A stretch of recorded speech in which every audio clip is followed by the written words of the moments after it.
Welcome to the third episode of 9 more things that I've learned about sustainable living and corporate greenwashing. I want to point out here, I am not a vegan.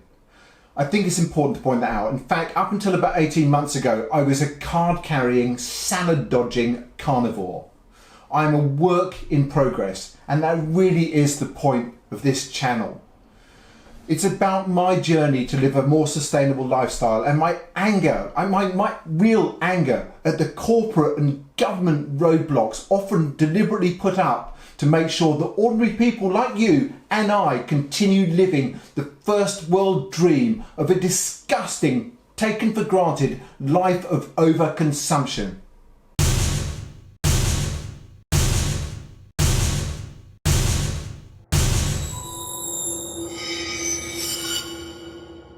I was born in what can best be described as more innocent times, the age of the new plastic miracle, pointless consumerism, Tupperware parties and greed is good. If you can afford it, you should have it. If you can't afford it, you should borrow money to have it and then replace it every 3 years to keep up with the Joneses. I don't mean you and Ness and Chris, or Ron, I don't mean you either. Where was all this shit coming from? Where was it all going? We didn't know, we didn't care because we were blissfully innocent, and I mean genuinely blissfully ignorant and innocent. Our parents who were born during or after the Second World War thought they had died and gone to heaven. A land of plenty and plenty of waste. We even stopped getting stuff repaired. If it breaks, buy a new one. If it gets scratched, buy a new one. Oh, I do like Gerald and Margaret, but I do wish they would replace that old Ford Beaver. It's so embarrassing when they park it outside. What will the neighbours think? We now buy iPhones. I have one here. Computers, televisions with built-in redundancy. How can we possibly continue to live like this? The truth is we can't, and that is what this channel is about. If this is your first visit to this channel, this is a longer than normal video. But it's probably a good place to start, as it provides a rundown of my last 9 videos over 9 weeks, where I cover everything from how to dispose of spent tea lights to the tricky question of population control. I'll put links to each of the 9 videos in the description below. But before we get started, if you care about this stuff, and you should care about this stuff, and you would like to know more, you can subscribe to my channel. It's easy and it's free. Just hit the little button, it's down there somewhere, down there. I think it's there, it's down there. And if you hit the little bell button as well, which I'll put here, you'll get notified every time I do a video. That way you won't miss a thing. But anyway, let's get started. So video 1, tea lights. Spent tea lights. What do you do with yours? Whatever it is, it's probably wrong. Just in the UK alone, 750 tonnes of infinitely recyclable aluminium, or aluminum, it's much easier to say that, I understand why the Americans do it now, is most probably incorrectly disposed of. Since putting this video out, I may have found somewhere that can actually and does recycle these correctly in the UK. Using and recycling both the aluminium and the wax. I'll be putting out a future video on that, but in the meantime, here's a short clip from the first video.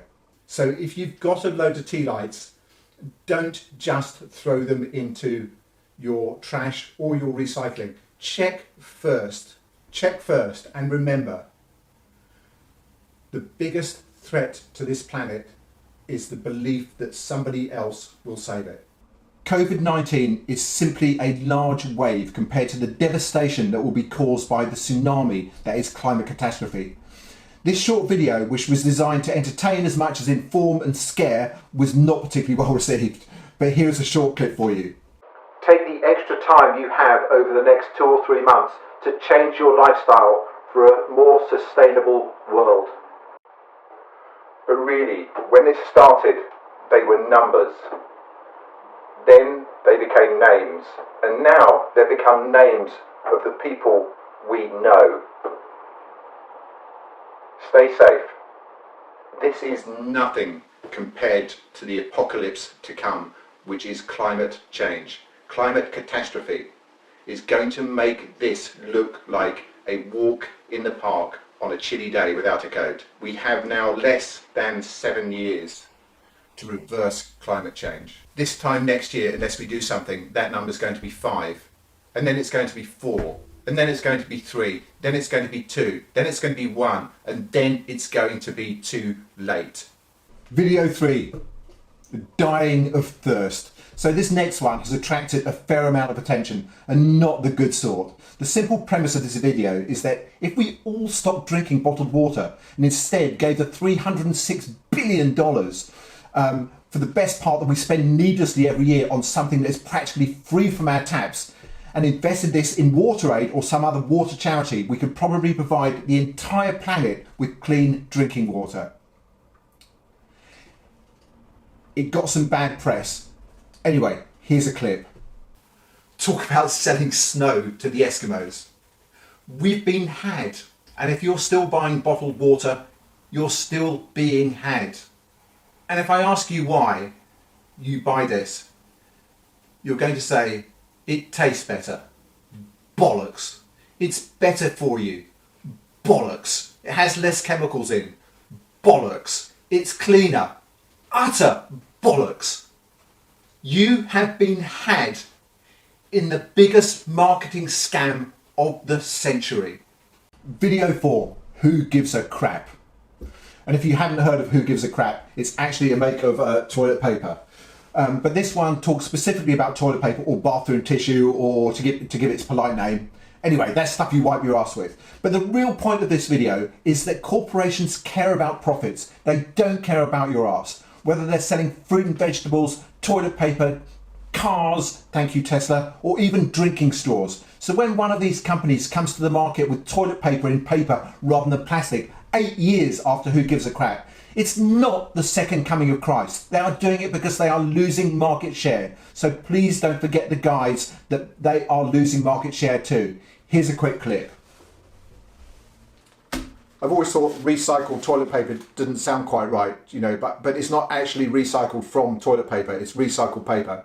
So we're not cutting down virgin trees to make this stuff to basically wipe your ass on. So this is good, what they're doing. Recycled, I use the recycled stuff, but they do bamboo as well. But given that there are all these other companies out there doing this, it's taken Andrex 8 years to get to this point. Why? Because it's hit their bottom line. Their bottom line. See what I did there? Smart water, what a laugh. Smart water, brought to you by the Coca-Cola company. It is not smart, it's idiotic. And in this video, I tell you why. Here's a clip. This is smart water. I like to imagine the discussion in the Coca-Cola boardroom when they came up with a name for it. How do we get the idiots to buy this? Oh, I've got a good idea. Why don't we call it smart water? That way they'll feel clever when they're buying it. Genius. Video 6, talk is cheap. Okay, in a recent United Nations survey, 64% of people surveyed said they thought that climate change is so serious a global issue that government should be dealing with it. The simple premise of this video is that if genuinely 64% of the population actually changed their buying habits, governments wouldn't even need to do anything about it, because corporations would do something about it, governments would be driven to do something about it, because we'd be changing our buying habits. Anyway, here's a quick clip. So I wonder what the equivalent of a NIMBY would be for the people who accept that climate change is happening, that climate catastrophe is happening, but refuse to compromise their first world privilege or change their lifestyle in any way to stop that happening. Video 7, global population control. I really did expect a little more grief on this one. So far, not one single comment. I don't profess to have the answer, but I do ask the question, if the wealthiest 10% of the population have a higher carbon footprint than the poorest 50% combined, so maybe the answer here is the more money you have, the less children you should have. Discuss. Anyway, here's the clip. I don't know what you're probably thinking. Kid A from the developed world will be fed, he'll be watered, he'll be able to listen to Radiohead on Spotify or iTunes, or even a bloody turntable. That's another musical reference, by the way. Whereas Kid B may starve and need aid from us just to survive. And you're right, of course you're right. But there's a cause and effect here, and this situation is only getting worse for Kid B, while Kid A heats up the planet with his single-use McDonald's plastic toys, his lifts to school each morning in the SUV, his meat-based picky diet that sees around 30 to 40% of food in the developed world thrown away, whilst the planet becomes more and more inhospitable to human life, and in particular for Kid B. Video 8, dairy milk. Nothing worse than an ex-smoker telling you why you shouldn't smoke. And here I am, recovering milk drinker, preaching to you on why you should give up drinking milk. Anyway, here's the clip. Cows in dairy production are forced to become pregnant through artificial insemination nearly every year of their lives, starting at 10 months old. Cows, like mammals, begin to make milk when they give birth, after, coincidentally, 9 months of pregnancy. Calves are then typically taken away from their mothers shortly after birth. Male calves are castrated and separated from the females so that they can be fattened up or sold for beef production. And females begin the same work as their mothers once they themselves reach puberty, after 10 months. After their calves have been taken away, mother cows are hooked up to milking machines 2 or more times a day. After 4 or 5 years of this cycle and 3 to 4 inseminations, stroke pregnancies, cows in the dairy industry are slaughtered because their bodies are, well, they call it spent. And that is the life of a dairy cow. So here we are, final video, vegan naan bread. But before we get there, do stick around after this one for Angus's post bag. It's worth watching. Anyway, here's a simple recipe for cooking vegan naan bread in less than 15 minutes with just 4 ingredients, none of which are yeast. Here's the clip. Plastic, unrecyclable single-use plastic, and that is just wrong. So today I'm going to show you how to cook a vegan naan bread, and it's going to take me about 15 minutes and it's 4 ingredients. Total cost of cooking these things is about 15p or 15 cents per naan bread. So a lot cheaper than buying these, and better for the environment, and vegan.